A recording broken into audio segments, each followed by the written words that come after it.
بسم اللہ الرحمن الرحیم۔ السلام علیکم خواتین و حضرات۔ آج کا دن ہمارے لیے بہت تاریخی اہمیت کا دن ہے، کیونکہ 15 سپٹمبر 1947 کو جوناگڑھ ریاست کا پاکستان کے ساتھ باقاعدہ الحاق ہوا اور ڈومینین آف پاکستان کا باضابطہ طور پہ جوناگڑھ ریاست اس کا حصہ بن گئی، جس میں انسٹرومنٹ آف ایکسیشن ہوا۔ اس انسٹرومنٹ آف ایکسیشن کو فارورڈ کیا اپنے سگنیچرز کے ساتھ ہز ہائنس نواب سر محبت خان جی نے، اور اس کو ایکسیپٹ کیا founder of the nation Quaid Azam محمد علی جناح رحمۃ اللہ علیہ نے۔ تو اس طرح ریاست جوناگڑھ باضابطہ طور پہ پاکستان کا حصہ بن گئی۔ اس میں مینلی 3 چیزیں گورنمنٹ آف پاکستان کے پاس تھیں، جن میں فارن افیئرس تھے، ڈیفنس تھا اور کمیونیکیشنز۔ اس کے علاوہ باقی جتنی چیزیں تھیں وہ ریاست کے پاس تھیں۔ ریاست کے بارے میں جنرلی آپ اور ہم سبھی جانتے ہیں کہ یہ ہندوستان کی تقریباً 562-63 جو پرنسلی سٹیٹس تھیں، ان میں یہ ریونیو کے اعتبار سے بہت بڑی ریاست تھی۔ یہ کم لوگ یہ چیزیں جانتے ہیں کہ ریونیو جو تھا جوناگڑھ کا، وہ اس کے رقبے کے مارجن سے بہت زیادہ تھا۔ یعنی آپ پرنسلی سٹیٹس باقی دیکھیں، جس طرح پاکستان میں بھی جو آئیں، جیسے ریاست بہاولپور تھی، بہت عظیم الشان ریاست تھی، رقبہ بہت بڑا تھا، ویری ویل آرگنائزڈ، اور فرسٹ کلاس ریاستوں میں بڑے اوپر کے نمبر میں آتی تھی، لیکن ریونیو رقبے کے لحاظ سے بہت بڑی تھی، مگر جو ریونیو کا فگر تھا وہ جوناگڑھ کا بہت آگے تھا۔ اس کی وجہ جو تھی وہ بحیرہ عرب کے اوپر اس کا 100 میل کا ساحل تھا جوناگڑھ کا، تو اس لیے بہت زیادہ تجارت جو ہوتی تھی وہ جوناگڑھ سے ہوتی تھی۔ آج بھی جوناگڑھ کی جو پورٹ ہے ویراول، وہ ہندوستان کی چند بڑی سی پورٹس میں سے آتی ہے جہاں سے بہت زیادہ تجارت ہوتی ہے، اور یہی وجہ تھی کہ جوناگڑھ کے جو لوگ تھے وہ بہت اچھے ایجوکیٹڈ لوگ تھے، بہت زیادہ مطلب تجارت کی مہارت رکھتے تھے، اور آج بھی آپ دیکھتے ہیں پاکستان کے جتنے بڑے بزنس ٹائکونز ہیں، خاص طور پہ کراچی اور سندھ کے، وہ کسی نہ کسی طرح جوناگڑھ ریاست سے تعلق رکھتے ہیں، اور اس لیے جوناگڑھ کی بڑی امپورٹنس تھی۔ تو ہندوستان نے اس کے اوپر جو قبضہ کیا، قبضے کی تو کئی وجوہات تھیں، لیکن آج میں اس کے چند لیگل پہلو صرف آپ کے سامنے رکھنا چاہتا ہوں، جن میں پہلی چیز میں یہ بتانا چاہتا ہوں کہ جو UN چارٹر ہے، جس کا پاکستان بھی پابند ہے، جس کا ہندوستان بھی پابند ہے، UN چارٹر کی جو ابتدا ہے وہی اسی سے ہوتی ہے کہ UN جو ہے اس بات کو انشور کرے گی کہ کوئی ریاست زور زبردستی ناانصافی نہ کرے اور ایکٹ آف ایگریشن نہ کرے۔ ہندوستان نے جو کچھ جوناگڑھ میں کیا وہ UN چارٹر کی صریح خلاف ورزی تھی کہ ہندوستان نے وہاں پہ ناانصافی کی، ہندوستان نے وہاں پہ ایکٹ آف ایگریشن کا انہوں نے مظاہرہ کیا۔ اس کے بعد جو دوسری چیز میں آپ سے شیئر کرنا چاہتا ہوں وہ 4th جنیوا کنونشن جو ہے 1949 کا، اس کا آرٹیکل 45 ہے۔ وہ آرٹیکل 45 یہ کہتا ہے کہ کوئی بھی جو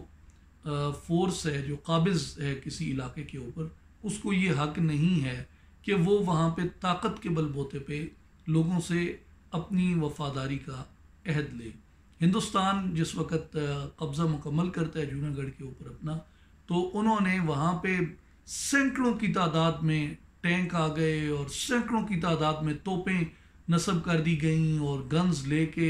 ہر سر کے اوپر ایک ایک فوجی کھڑا تھا، جیسے آپ کشمیر کے اندر دیکھتے ہیں کس طریقے سے انہوں نے ایک ملٹری سٹیٹ بنایا ہوا ہے کشمیر کو، یعنی ہر 4-5 لوگوں کے اوپر ایک فوجی وہ گن تان کے unlimited quantity of the ammunition کے ساتھ کھڑا ہوتا ہے۔ تو اسی طرح انہوں نے جوناگڑھ کے اندر یہی انہوں نے سارا ملٹری آکوپیشن تھا، ٹینکوں کی آمد سے زمین جو تھی جوناگڑھ کی وہ لرز رہی تھی، اور لوگوں کے اندر بہت خوف و ہراس تھا۔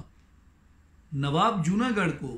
جس بات کا کریڈٹ جاتا ہے، ان کی شرافت کو، ان کی دیانت کو، اور ان کی اپنے لوگوں سے محبت کو، وہ یہ ہے کہ نواب جوناگڑھ نہیں چاہتے تھے کہ میری ریاست کے اندر خون خرابہ ہو، کیونکہ یہ تو سینکڑوں برسوں سے وہاں پہ حکومت کرتے آ رہے تھے، اور جوناگڑھ کے لوگ خود یہ کہتے ہیں کہ جو ریلیشن شپ تھا بٹوین رولر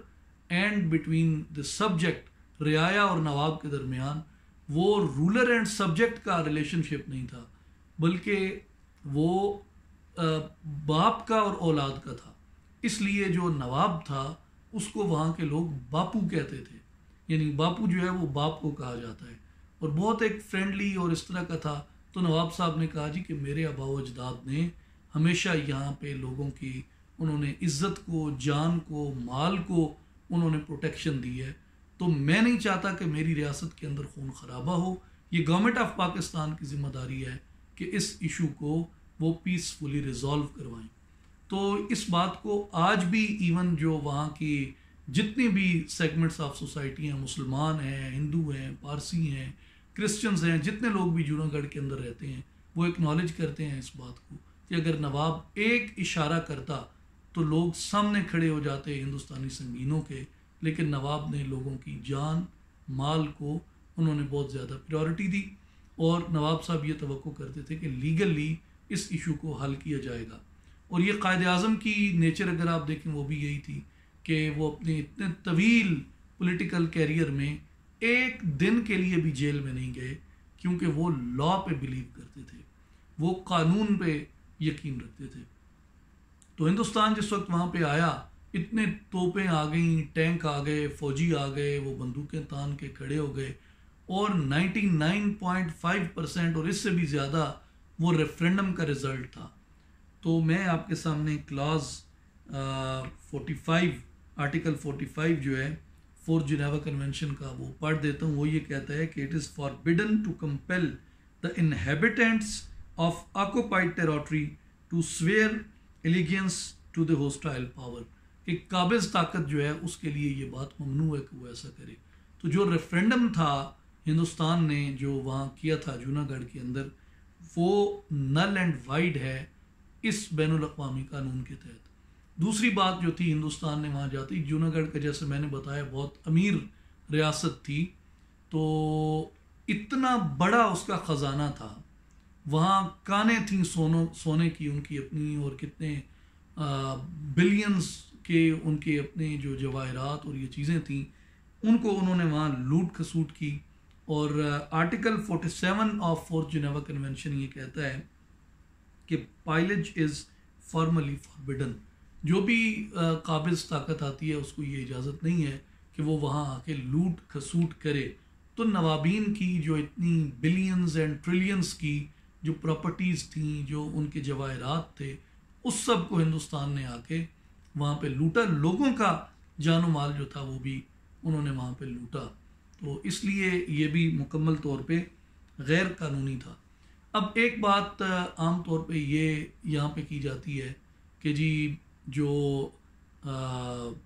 ہندوستان کا قبضہ ہے اس کے مقابلے میں کوئی ریزسٹنس نہیں ہوئی، جو پہلے ہم بات کر رہے تھے۔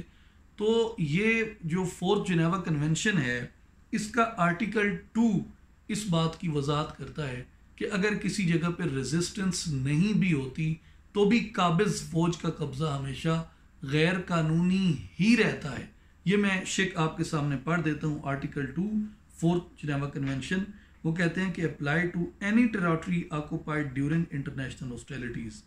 دے also apply in situations where the occupation of state territory meets with no armed resistance, کہ ایک پتھر بھی نہ پھینکا جائے، ایک نعرہ بھی نہ لگایا جائے، ریزسٹنس کسی جو فورس آ کے وہاں پہ ملٹری قوت وہاں پہ اگر کرتی ہے تو بھی جو وہاں پہ طاقت فوجی قبضے کے ذریعے کی جاتی ہے وہ ناجائز ہی رہتی ہے۔ اس لیے گو کہ کشمیر کے اندر ایک نیچر مختلف تھی، تو یہاں پہ ایک عام ریزسٹنس ہوئی، اور جوناگڑھ کی سچویشن جو ہے وہ اس سے تھوڑی مختلف تھی، وہاں کوئی عام ریزسٹنس نہیں ہوئی۔ لیکن اگر عام ریزسٹنس نہیں ہوئی تو بھی جوناگڑھ کے اوپر ہندوستان کا قبضہ اسی طرح غیر قانونی ہے جس طرح کشمیر کے اوپر ہندوستان کا قبضہ جو ہے وہ غیر قانونی ہے۔ اس لیے ہمارا یعنی جوناگڑھ سیکرٹیریٹ کا ہز ہائنس نواب جہانگیر خان جی کا اور ان کے جو لیگل ایڈوائزرز ہیں ان سب کا، اور بشمول احمد بلال صوفی صاحب جو اتھارٹی آن انٹرنیشنل لا ہیں ان کا بھی، اور مسلم انسٹیٹیوٹ جو پاکستان کا واحد ادارہ ہے جس نے اتنی زیادہ ریسرچ کی ہے جوناگڑھ کے ایشو کے اوپر، ہم سب کا یہی خیال ہے کہ جو جوناگڑھ کا آرگیومنٹ ہے یہ پاکستان کے کشمیر کیس کو سپورٹ کرتا ہے. اس لیے گورنمنٹ آف پاکستان کی رسپانسبلٹی بنتی ہے. گورنمنٹ آف پاکستان کسٹوڈین ہے. ان فیکٹ جو ہمارا فارن آفس ہے وہ کسٹوڈین ہے جوناگڑھ کے کیس کا. تو یہ ان سب کی ذمہ داری بنتی ہے کہ وہ جوناگڑھ کے کیس کو کشمیر کے کیس کے ساتھ آگے لے کے چلیں. اور یہ اتنا ہی لیگل رائٹ ہے پاکستان کا جوناگڑھ کی مسئلے کو اجاگر کرنا جتنا کہ کشمیر کا بنتا ہے. تو اس لیے یہ گورنمنٹ آف پاکستان کی، ہمارے فارن آفس کی، ہمارے لوگوں کی ذمہ داری بنتی ہے. میں آخری ایک پرنسپل اس میں واضح کر کے تو پھر گفتگو کے اختتامی حصے کی طرف جاتا ہوں. ہندوستان کی کوشش تھی کہ 1947 سے لے کے 1948 بعد میں بھی کہ جو یونائٹڈ نیشنز میں اور سیکورٹی کونسل میں جو ایجنڈا ڈسکس ہوتا ہے اس کو جموں اینڈ کشمیر کویسچن رکھا جائے. لیکن جنوری 1947 20th آف جنوری 1948 کو پاکستان کے فارن منسٹر نے ریکویسٹ کر کے جو یہ ٹائٹل تھا گفتگو کا یہ انہوں نے چینج کروایا، جس میں میں آپ کے سامنے اس کو ریسائٹ کر دیتا ہوں کہ there was discussion at the 231st meeting of a change in the agenda which had up to then been entitled the Jammu and Kashmir question. This was now altered.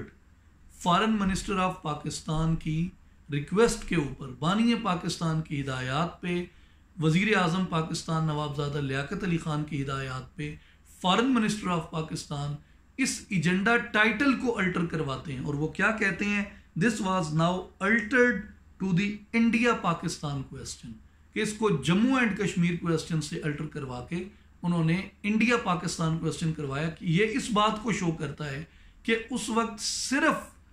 صرف جو پاکستان اور ہندوستان کے درمیان تنازع تھا وہ جموں اینڈ کشمیر کا نہیں تھا. نو ڈاؤٹ کہ یہ سب سے بڑا تنازع تھا جموں اینڈ کشمیر کا، لیکن انڈیا کی یہی کوشش تھی کہ وہ صرف جموں اینڈ کشمیر کو وہ کویسچن بنا کے سامنے رکھے اور اسی کے اوپر ڈیبیٹ ہو، اور باقی جو تنازعات ہیں ان کو پس پش ڈال دیا جائے. لیکن پاکستان کی قیادت نے یہ الٹر کروا کے اس کو انڈیا پاکستان کویسچن کروایا. اور پھر اس کے بعد آگے وہ کہتے ہیں کہ with the understanding that the Kashmir question would be discussed first as a particular case of the general India-Pakistan dispute. کہ جو کشمیر، یہ انڈرسٹینڈنگ تھی کہ کشمیر کا جو مسئلہ ہے وہ ٹاپ پریورٹی کے اوپر ڈسکس کیا جائے گا انڈیا اور پاکستان کے درمیان. لیکن آگے دیکھیں وہ کیا کہتا ہے کہ this would not mean that consideration of the other issues in Pakistan complaint would be postponed. کہ اس کا یہ مطلب نہیں ہوگا کہ ہندوستان پاکستان کے درمیان جو باقی تنازعات ہیں ان کو پوسٹ پون کر دیا جائے گا. جیسا کہ انفارچونیٹلی، ویری انفارچونیٹلی، ہماری بعد میں آنے والی حکومتوں نے اپنی نالائقی اور اپنی نااہلی کے سبب انہوں نے یہ کیا، جس وجہ سے پاکستان نے بہت زیادہ نقصان بھی اٹھایا. تو یہ پرنسپل بانیان پاکستان کا طے کیا ہوا ہے. یعنی جنوری 1948 میں قائد اعظم خود معاملات کو دیکھ رہے ہیں، نواب زادہ لیاقت علی خان خود معاملات کو دیکھ رہے ہیں. ان کی انسٹرکشنز کے اوپر، ان کی ہدایات کے اوپر فارن آفس جو ہے وہ آگے کوئی بھی اپنی تدبیر اختیار کرتا ہے. تو اس لیے یہ پرنسپل تھا کہ Jammu and Kashmir top priority پہ ہوگا، لیکن باقی بھی سارے مسائل کو ساتھ ساتھ رکھا جائے گا، ان پہ ڈسکشن کو پوسٹ پون نہیں کیا جائے گا. تو اس لیے جوناگڑھ کا مسئلہ ہے اور باقی بھی ہمارے جو مسائل ہیں، مناودر کا مسئلہ ہے، سرکریک کا مسئلہ ہے، سیاچن کا مسئلہ ہے، کارگل کا مسئلہ ہے، ہمارے پانی کا مسئلہ ہے، دیگر ہمارے جتنے ٹیریٹوریل ایشوز ہیں وہ اسی طرح ڈسکس کیے جانے چاہیے ہندوستان کے ساتھ. اور جیسا کہ ہم دیکھ رہے ہیں کہ اس وقت گورنمنٹ آف پاکستان نے بھی جوناگڑھ کے مسئلے کو آگے کیا ہے، اور میں سمجھتا ہوں یہ بہت خوش آئند بات ہے. گفتگو کے اختتام کی طرف جاتے ہوئے میں ریکویسٹ کرنا چاہوں گا تمام پاکستانی اکیڈیمیا سے، ریسرچرز سے، اسکالرز سے، اہل علم و دانش سے کہ جوناگڑھ کی آپ اونرشپ لیجیے. جوناگڑھ کو آگے لے کے. اور دیکھیں کووڈ کے بعد اس پہ بات کرنا اور بھی زیادہ آسان اس لیے ہو گیا ہے کہ اب تو دنیا ساری کی بڑی بڑی میٹنگز جو ہیں، ایون یو این کی، ایس سی او کی، او آئی سی کی، فارن منسٹرز کی، اور دنیا کے بڑے بڑے جو فورمز ہیں ان کی میٹنگز آن لائن ہوتی ہیں سوشل میڈیا کے مختلف ٹولز کو استعمال کر کے. تو سوشل میڈیا اس وقت بہت بڑی طاقت ہے. فلسطین کے مسئلے پہ آپ نے دیکھا سوشل میڈیا نے کتنا زبردست بھرپور کردار ادا کیا. تو میں اپنے جتنے نوجوان ہمارے سوشل میڈیا کو ریگولرلی استعمال کرتے ہیں، ہماری بیٹیاں بہنیں جو گھروں میں بیٹھی ہیں، ہمارے باقی بھائی بزرگ ادھر ادھر چلتے پھرتے، جو بھی آپ سوشل میڈیا استعمال کرتے ہیں، سوشل میڈیا یوزرز ہیں، میری آپ سے گزارش ہے کہ آپ جوناگڑھ کے مسئلے کو پریورٹی دیجیے اور جوناگڑھ کے مسئلے کو آپ ہائی لائٹ کریں، اور آپ پاکستان کے سیاستدانوں کو بھی اس کے اوپر جگائیں اور دنیا کو بھی آپ اس کے اوپر جگائیں کہ کس طرح ہندوستان نے پاکستان کے ایک جائز حق پہ، جس پہ پاکستان کا پرچم لہراتا رہا، اس کے اوپر آ کے دھونس دھاندلی کے ذریعے قابض ہو گیا. ہماری جو جدوجہد ہے لبریشن آف جوناگڑھ کی، آزادی جوناگڑھ کی، آزادی کشمیر کی، ہم اس میں مکمل طور پہ اس کے قانونی پہلو کے اوپر یقین رکھتے ہیں، اور قائد اعظم محمد علی جناح کا پولیٹیکل فالوور ہونے کے ناطے ہم اس بات پہ بلیو کرتے ہیں کہ قانون بہت بڑی طاقت ہے، اور یہ قانونی جنگ ہے، لیگل بیٹل ہے. ہم اس کو لیگل مینز میں ہی لڑیں گے، لیکن اسٹرگل ول کنٹینیو. ہم یہاں پہ ہیں، اور آج کے دن ہم سلام پیش کرتے ہیں قائد اعظم محمد علی جناح کو اور نواب سر محبت خان جی کو، جنہوں نے جوناگڑھ کو عملاً پاکستان کی ریاست کا حصہ بنایا. اور انشاءاللہ ہمارا جو سلوگن ہے یہ ضرور گونج رہا ہے دنیا کے اندر کہ جوناگڑھ ہے پاکستان، جوناگڑھ از پاکستان، پاکستان زندہ باد.